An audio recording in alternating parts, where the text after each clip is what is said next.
Absolutely, absolutely. I mean, my column, The View from Here, is a story every single time, and I'm constantly composing it as someone who is narrating it and sort of,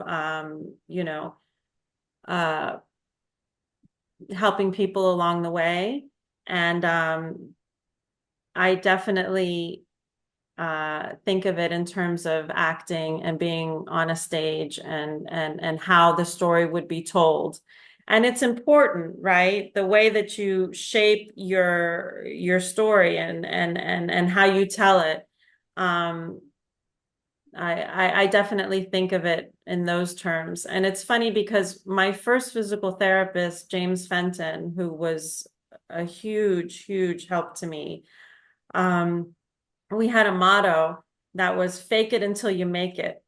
And you can't stand up, so we're gonna fake it until you make it. And he'd lift me up, and you can't walk down that ramp. We're gonna take one or two steps, and he would put a sock over my tennis shoes so I could like slide my foot. And so fake it until you make it. So that was my motto for a while. So it is definitely a role that you play.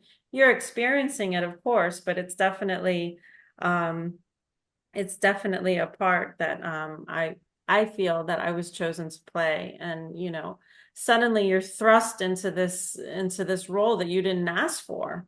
I didn't ask to be in this. I didn't want to be a survivor. I didn't want to be a fighter and all of these things, but I've been shoved into this. So I'm gonna fake it until I make it, and that's how I got through a lot of it, really. And I do think, just one more thing. I do think that when you're going through these things, at least for me, you do separate yourself from it a little bit, and because it is so difficult. It's so hard some days that you just have to sort of, you know, have a separate reality, if you will, which, is sort of this role that you're playing. Okay, yes, I'm getting through this. I'm going to physical therapy. I'm doing all of the things. I'm learning about all the things I never thought that I would want to learn about.